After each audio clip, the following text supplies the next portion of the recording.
Hello defence aspirants, welcome back to Force Defence Academy YouTube channel. आज हम आप लोगों के लिए लेके आए हैं एसएसबी की स्टेज 1 की प्रिपरेशन। किस तरह से एसएसबी के स्टेज 1 को हमें स्क्रीनिंग टेस्ट को क्वालिफाई करना है, क्योंकि एसएसबी में होता क्या है, हम पूरे 5 दिन की प्रिपरेशन करके जाते हैं, लेकिन स्टेज 1 स्क्रीनिंग बहुत ज़्यादा इंपॉर्टेंट फैक्टर है। और अगर वो क्वालिफाई नहीं होता है तो वो 5 दिन की मेहनत कोई मतलब की नहीं है, क्योंकि जब तक स्टेज 1 क्लियर नहीं होगा आगे की प्रोसेस में हमने एंट्री नहीं ले पाएंगे। काफ़ी सारे जो कैंडिडेट एस्पिरेंट्स होते हैं जो एसएसबी में अपेयर होते हैं वो स्टेज 1 में ही रिजेक्ट हो जाते हैं। तो उसके पीछे वैरायटी ऑफ रीजंस हैं। फर्स्ट ऑफ ऑल, एक टेस्ट मिलता है जिसमें हमें परफॉर्म करना है, हमारी एबिलिटीज़ को शो करना है। 5 दिन में तो बहुत सारे आगे टेस्ट आते जाते हैं, हर एक टेस्ट में परफॉर्म करने का मौका मिलता है। इस टेस्ट में अच्छा नहीं हुआ, किसी दूसरे टेस्ट में होगा, बट स्क्रीनिंग टेस्ट बहुत छोटा है और उसी डे पे उसकी परफॉर्मेंस पे बेसिस पे हमें इवेल्युएशन होता है और हम स्क्रीन इन या स्क्रीन आउट होते हैं। आज के हम हमारे लेक्चर में देखेंगे कि स्क्रीनिंग टेस्ट में कैसे परफॉर्म करना है, किस बातों को ध्यान में रखना है और कौन कौन सी बातों को अवॉइड करना है, जिससे कि हमारे स्क्रीनिंग के चांसेस 100% बन जाए। Before starting our lecture, my name is Himanshu Bhavsar. I am a recommended candidate for Indian air force through AFCAT entry for AFCAT 2001 first from Varanasi board.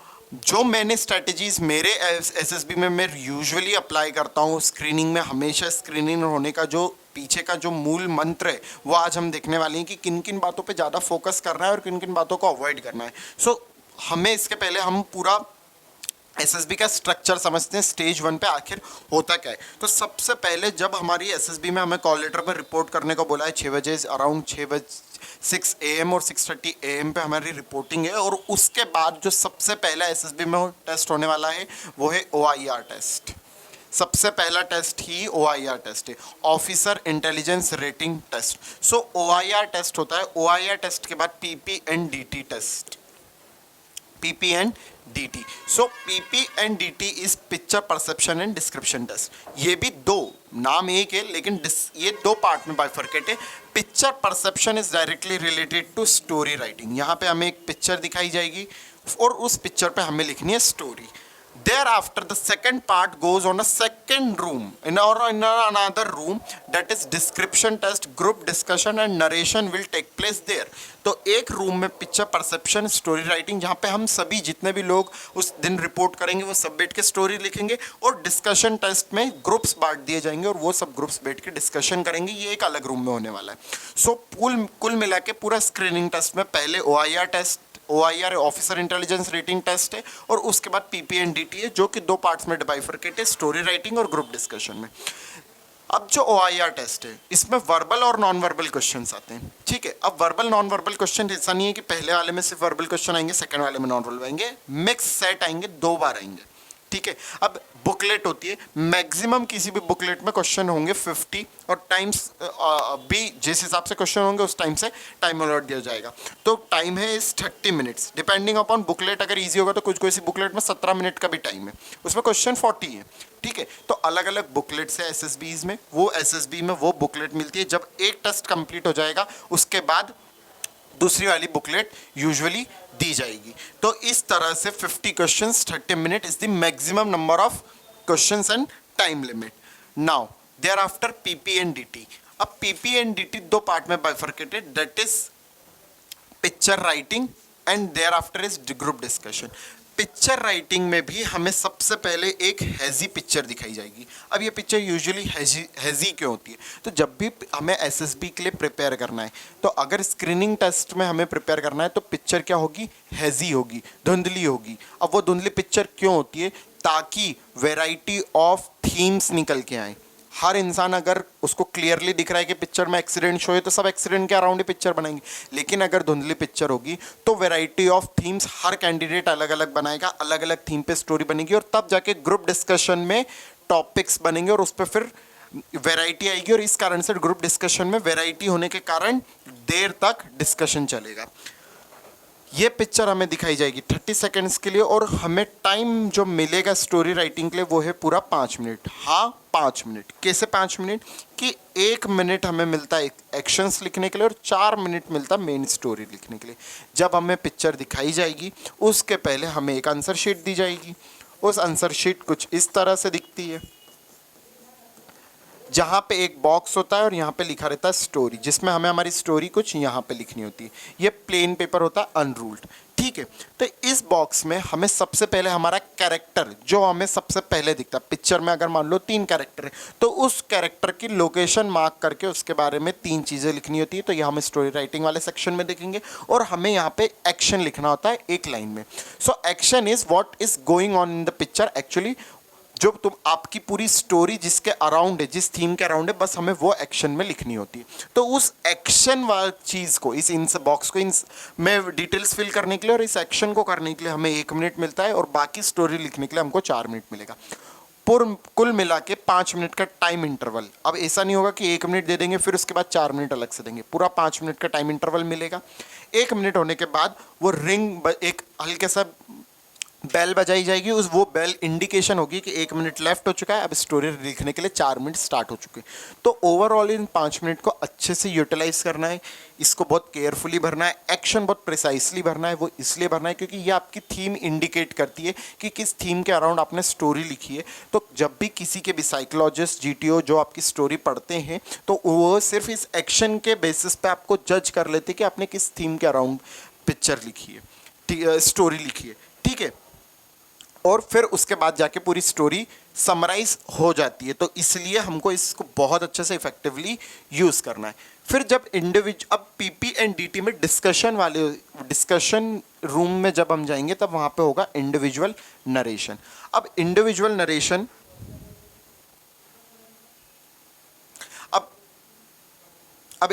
Narration के लिए होता क्या है कि अब जब हम जीडी वाले रूम में जाते हैं तब सेमी सर्कल में हमें बिठा दिया जाता है, जीटीओ, इंटरव्यूइंग ऑफिसर एंड साइक बैठे होते हैं।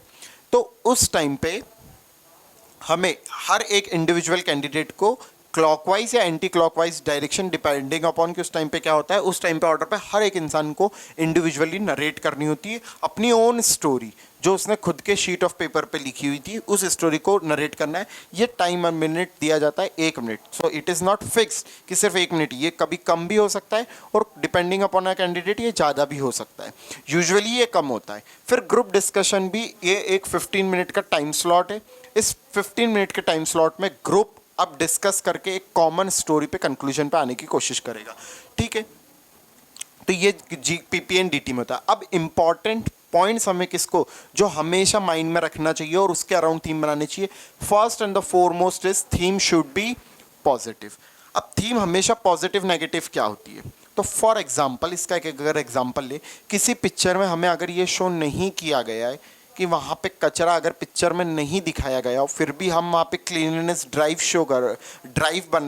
कर रहे हैं और बोल रहे हैं कि कचरा सब जगह फैला हुआ था, हमने कचरा उठा के साफ कर दिया, तो ये एक नेगेटिव थीम है। ये आपकी एक नेगेटिव मेंटालिटी को शो करता है कि आपको प्रॉब्लम नहीं दी हुई है फिर भी आप एक प्रॉब्लम को इंट्रोड्यूस कर रहे हैं और उसको सॉल्व कर रहे हैं।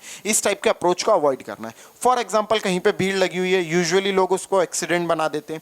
Why there is a need to do such thing, because ये आपकी एक नेगेटिव मेंटालिटी को शो करता है। तो इस पॉइंट ऑफ टाइम पे हमें क्या करना है कि नेगेटिव मेंटालिटीज को अवॉइड करना है। अगर मान लो कहीं पे भीड़ दिखी तो वो एक सोशल कॉज के लिए गैदरिंग भी हो सकती है, वहाँ पे एक सोशल ड्राइव हो सकती है वो, ठीक है, और किसी पर्पस के लिए वो हो सकता हो कि एक कल्चरल फेस्ट चल रहा हो, कुछ भी हो सकता है, गैदरिंग किसी भी चीज़ के लिए हो सकती है। तो नेगेटिव थिंग्स को अवॉइड करना है और हमेशा उसमें एक पॉजिटिव अप्रोच को लेके एक पॉजिटिव अप्रोच पे स्टोरी फॉर्मेशन करनी है। कचरा नहीं दिखाया है तो कचरा को अननेसेसरी इमेजिन करके कचरे के अराउंड पिक्चर नहीं लिखनी है। एक्सीडेंट अगर नहीं शो किया गया है तो एक्सीडेंट नहीं करना है। अगर मार्केट प्लेस दिखा है तो वहाँ पे ऐसा थीम्स नहीं बनानी है कि यहाँ पे चोरी हो गई है या कुछ हो गया है। Theme should be positive, always theme should be positive.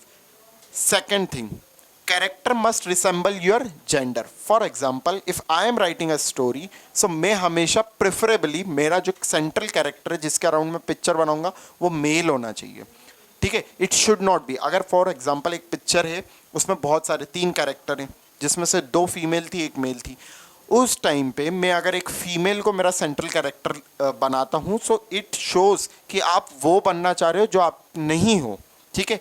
इसलिए अगर मैं मेल हूं तो मैं मेल को सेंट्रल कैरेक्टर लूंगा, फीमेल्स को सेंट्रल कैरेक्टर लेंगे। तो हमेशा जो आपका हीरो होगा या जो थीम जिस पर पूरी पिक्चर हमने बनाई है वो कौन होना चाहिए, आपके जेंडर को रिसेंबल करना चाहिए। This is very very very important point. Next, focus more on action. कभी भी स्टोरी राइटिंग में सबसे बड़ी प्रॉब्लम ये होती है कि पिक्चर देखने के बाद जब हम स्टोरी लिखते हैं तो मेनली कैंडिडेट उसको डिस्क्राइब करने लग जाते हैं कि अगर मार्केट प्लेस का सीन था तो पूरा उसका बैकग्राउंड देने में ही पूरे 4 मिनट निकल जाते हैं और कंक्लूजन ऑफ द स्टोरी कुछ भी नहीं निकलता है। इस पॉइंट ऑफ टाइम पे जब थीम हमने इंट्रोड्यूस कर दिया उसके बाद पे ज़्यादा फोकस करना है एक्शन पे।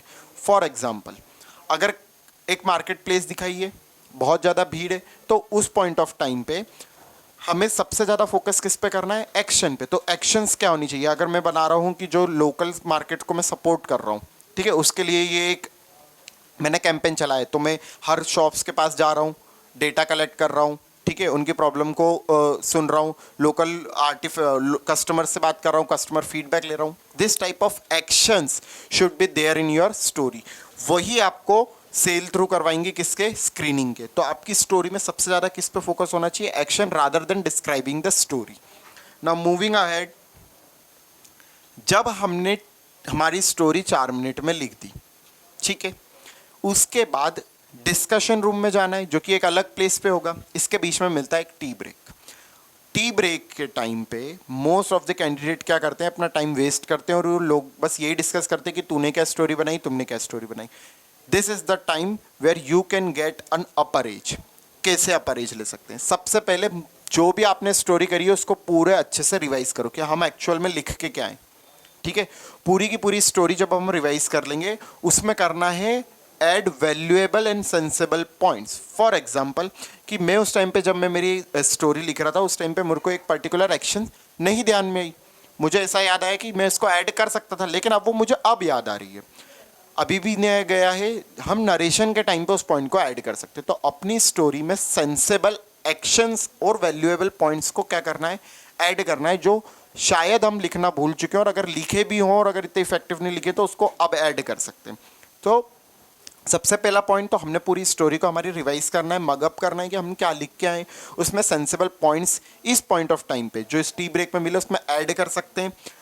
फॉर एग्जाम्पल, मेरी पूरी स्टोरी 4 मिनट में लिखना तो चाह रहा था, लेकिन फिर भी मैं उसको शायद एंड नहीं कर पाया या मैं उसको कंप्लीट ही नहीं कर पाया, फुल्ली जस्टिफाइड नहीं कर पाया। तो इस टाइम पे हमारे पास मौका है कि हम उसको कंप्लीट कर लें, ठीक है। तो जो 1 मिनट में हम हमारा नरेशन करने वाले हैं उस पूरे के पूरे 1 मिनट के नरेशन को हम कैसे डिलीवर करेंगे, ये पूरा की पूरा काम होगा हमारा टी ब्रेक में, उसको स्ट्रक्चराइज करना, ठीक है। तो सबसे पहले पूरी स्टोरी को कंप्लीट कर ली, उसमें सेंसेबल पॉइंट्स ऐड करे और उसको मगअप कर लिया। बस अगर ये 3 चीज़ें, ये प्रॉपर चीज़ें अगर हमने टी ब्रेक में कर ली, कोई प्रॉब्लम नहीं आने वाली है नरेशन में जीडी के वक्त। Last is practice, practice and practice. जब ये 3 चीज़ें हो जाए तो क्या करना है, प्रैक्टिस, प्रैक्टिस। जितना टाइम है उसको यूटिलाइज करो, अच्छे से प्रैक्टिस करो। जितना अच्छे से प्रैक्टिस करोगे उतना अच्छे से वहाँ पे डिलीवर कर पाओगे अपना नरेशन, क्योंकि नरेशन के लिए हमें कितना टाइम मिला है, सिर्फ 1 मिनट। नाउ मूविंग अहेड, जब अब हम आ गए, इंटर कर गए, ये टी ब्रेक खत्म हो गया, अब हम जीडी रूम में आ गए। जीडी रूम में हमें सेमी सर्कल में क्या करा दिया जाएगा, 15 लोगों का अगर ग्रुप है तो 15 लोगों को सेमी सर्कल में बिठा दिया जाएगा। इंस्ट्रक्शन मिलने के बाद इंटरिंग ऑफिसर साइक जीटीओ अपनी पोजीशंस पे बैठने के बाद जब जीडी स्टार्ट होगा, तो जीडी स्टार्ट होने के पहले इंडिविजुअल सबको नरेशन देना है 1-1 मिनट का। अब हम जो practice beforehand tea break में करके आए वो हमको यहाँ पे हेल्प करेगी, ठीक है। पूरी की पूरी कामली हम हमारा नरेशन हमें देना है, इसके लिए उठने की ज़रूरत नहीं है, वहीं पे बैठे बैठे अगर बहुत अच्छे से इंस्ट्रक्शंस सुनेंगे तो कोई प्रॉब्लम नहीं आनी है। अब आ जाते हैं जीडी। तो ये कुछ स्ट्रक्चर होगा, यहाँ पे 15 लोग सेमी सर्कल्स में बैठे होंगे, ठीक है। अब हम जीडी की बात कर लेते हैं। तो जीडी में सबसे ज़्यादा इंपॉर्टेंट है, तो जब जीडी जो नॉर्मल जीटीओ में जो जीडी होने वाला है और जो स्क्रीनिंग में होने वाला है, इसमें डिफरेंस होता है। उसमें डिफरेंस ये होता है कि जो मेनली स्क्रीनिंग में जो जीडी होगा उसमें मेनली क्या होती है कि problem fish market type situations create हो जाती हैं। क्यों होती है, क्योंकि रिलेटिवली जो ग्रुप का साइज़ है वो बड़ा है और यहाँ पे हर एक इंसान परफॉर्म करना चाहता है, कुछ लोग आउट परफॉर्म कर जाते हैं, ठीक है। तो यहाँ पे हमें कोशिश करनी है इनिशिएटिव लेने की। अब ये बात सबको पता है, सब लोग इनिशिएटिव लेने की कोशिश करेंगे तो ऑल ऑफ सडन जैसी जीडी स्टार्ट होता है एक fish market type situation create होती है। तो इनिशिएटिव लेने की कोशिश करनी है, अगर इफ पॉसिबल, नहीं पॉसिबल है this is situation second initiative. 101% you will be able to take second initiative, क्योंकि कोई भी अगर इंसान बोल रहा है तो ज़्यादा देर तक नहीं बोल सकता, एक सेंटेंस कंप्लीट होने के बाद वो रुकता है। तो जब इन जितने भी लोगों ने फर्स्ट इनिशिएटिव लिया है वो रोकेंगे, wait for that moment and enter into the GD from that point, and that is second initiative, that is very very important. और यहाँ पे आप देखोगे कि आपको कंपैरेटिवली इंटर करना इजी रहेगा as compare to the first initiative. तो सेकेंड इनिशिएटिव लेने की कोशिश करना है या सेकेंड इनिशिएटिव लेने की कोशिश करना है।